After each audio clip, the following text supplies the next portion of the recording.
By now, you've lived with this story for a while. You did not watch it once and move on. You heard it unfold in full, then you sat with it, and then you encountered it again in fragments through the shorts that followed. Somewhere along the way, the story stopped feeling distant. It stopped belonging only to David. It began to feel familiar. That shift matters because it tells you the story moved from information to recognition. It reached past the surface of a well-known moment and touched something in your own experience. At the beginning, everything looked clear. A threat stood in the open. Fear had a face. Courage had a moment. A young shepherd stepped forward, and the outcome surprised everyone except the one who trusted God enough to act. The story moves quickly there, which is why people love to tell it. It has a clean line and a visible win. But then you remember what happened next. David did not go home. Instead of returning to the hills and resuming a life that made sense, he entered a space where clarity softened and tension quietly took its place. Victory followed him, but so did attention. Praise followed him, but it came with comparison. The crowd did what crowds do. They spoke in ways that reshaped the room, and David stood inside the echo of words he never asked for. In Companion Video 1, we slowed down and let that tension breathe. We imagined David standing still while the environment around him shifted. We noticed Saul's posture. We felt the weight of what was not said. We acknowledged a truth many people learn the hard way: success can introduce uncertainty instead of resolving it. This companion closes the loop by gathering what you have already seen in the main story and what you have already felt in the first reflection. It gives language to the season after the win, especially the kind of season you rarely hear discussed, because it does not feel clean, and it does not resolve on demand. This was never only a story about defeating a giant. It was also a story about entering complexity. David did not change overnight. His heart did not harden. His humility did not disappear. The environment changed, and the environment required a new kind of wisdom. David moved from the simplicity of private obedience into the ambiguity of public proximity.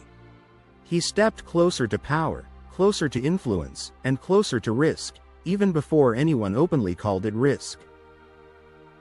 Scripture tells us Saul began to fear David.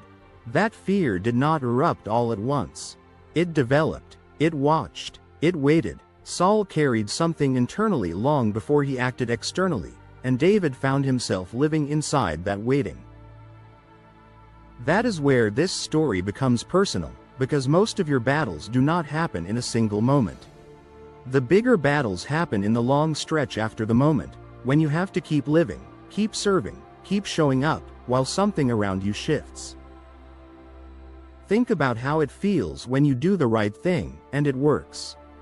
You expect relief. You expect a return to normal. You expect the pressure to leave your body. Then instead, the room changes. People speak differently. Expectations rise. Attention increases. The win does not end the tension, it introduces a new kind of tension. David steps into that kind of room. When you watch the shorts, the effect is quiet but cumulative, because each fragment asks your mind to stay with what has not been resolved. Nothing is explained, yet nothing is random. As the moments sit beside one another, meaning forms on its own, and you recognize the pattern not because it was pointed out, but because you lived inside it long enough to feel it. The pattern is not about David becoming arrogant. The pattern is about David learning restraint in an environment that feels unstable. What stands out is how David carries himself, especially in a space where tension is present but not yet named. He remains aware of what is happening around him without letting it drive his response, and over time he learns how to stay attentive while resisting the pull to react. That is not a small thing. It takes discipline to stay steady when you sense instability, especially when you did not cause it, and you cannot control it. It also takes maturity to keep serving when the atmosphere feels inconsistent. Many people withdraw when they feel uncertainty. Others try to force clarity by confronting what is not yet speakable. David does neither. He stays present, and he stays faithful, and he keeps his eyes open. You can call that wisdom, but you can also call it formation. God forms people in seasons like this, often through the in-between moments where pressure is present but clarity is not. He uses that quiet space to shape discernment and deepen trust over time. In the open field, courage appears simple because the choice is visible and the action is clear. In the palace, courage takes a quieter form, one shaped by restraint, patience, and the ability to remain steady without absorbing someone else's instability. Have you ever been in a season where you did everything right, yet you still felt the air change around you? How about not chasing attention, yet attention found you? You didn't ask for conflict, but somehow it started to orbit you. You didn't change, yet someone else started responding as if you had. That is a palace season. And if you have ever been in one, you know how disorienting it feels. You cannot point to a single event and say, "This is where it turned." You only know the room feels different, and you feel it in your body before you can explain it in words. David lives inside that kind of disorientation, and he does it without losing himself. That does not mean he feels nothing. It means he stays aware without letting impulse take over, refusing to give suspicion or fear the authority to guide him. He remains alert, but he does not allow that alertness to harden into cynicism. That balance is rare. It also explains why the spear does not come out of nowhere.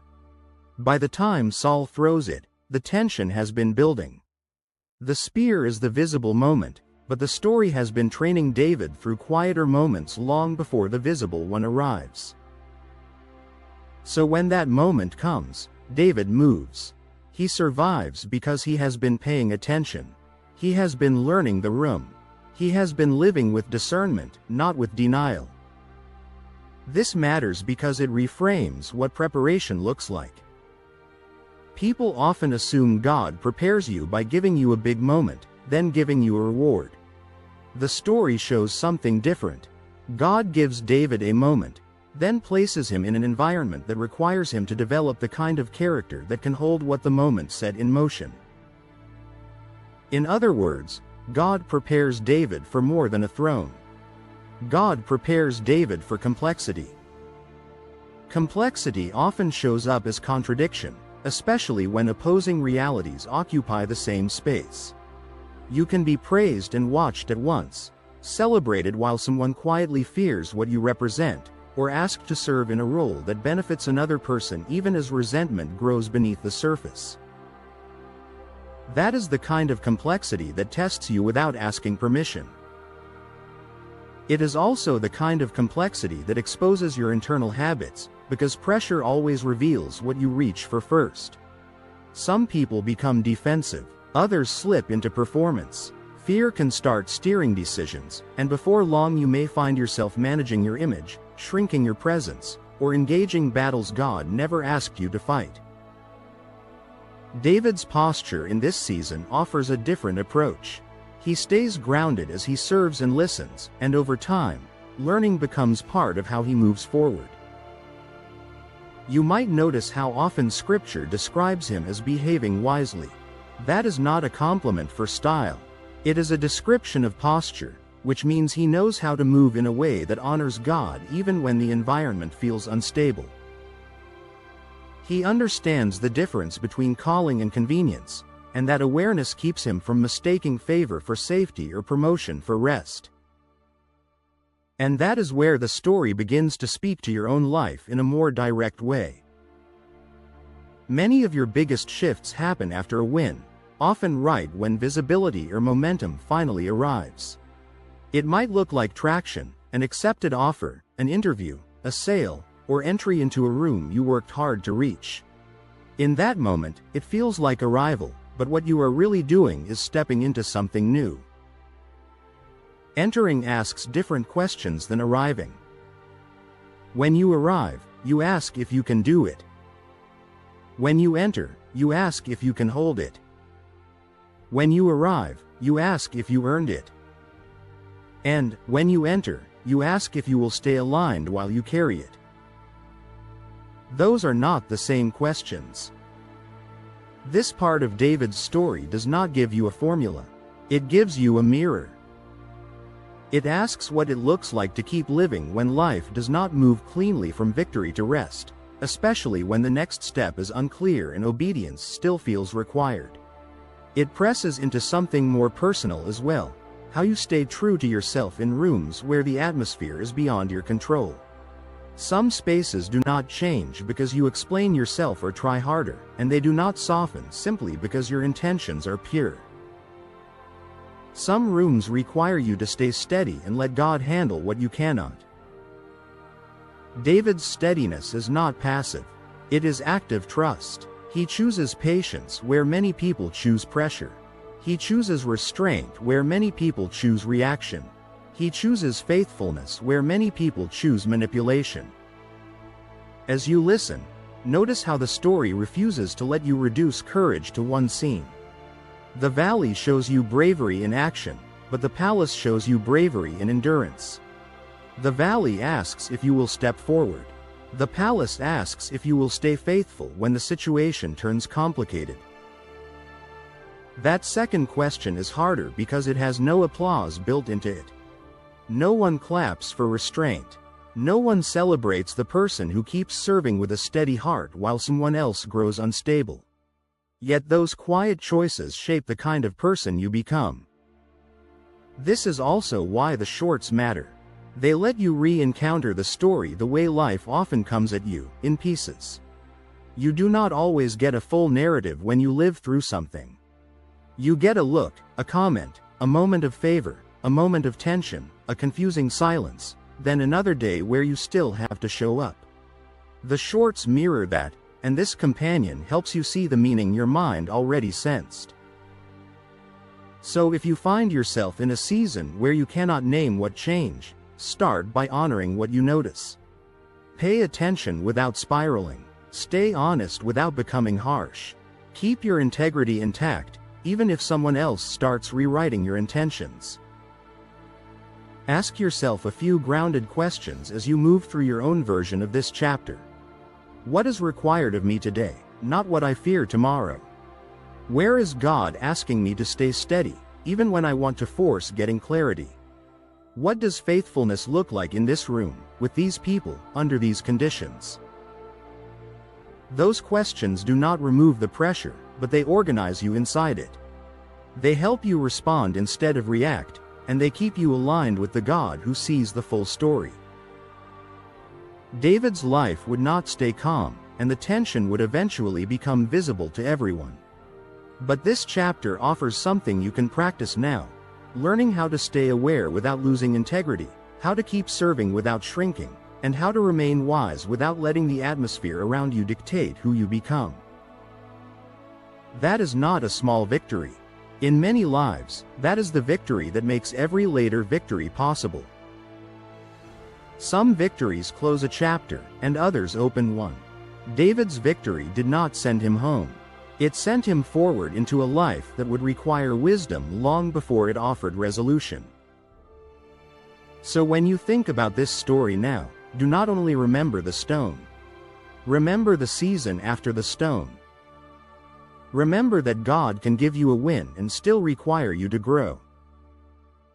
Remember that the next chapter can feel unclear even when God remains present. And remember that steadiness, the kind David practiced here, is not a personality trait. It is a spiritual discipline that forms over time. That is the weight that followed the win, and it is also the work God was doing in David, long before anyone saw what it would produce. Now you have the rest of the story.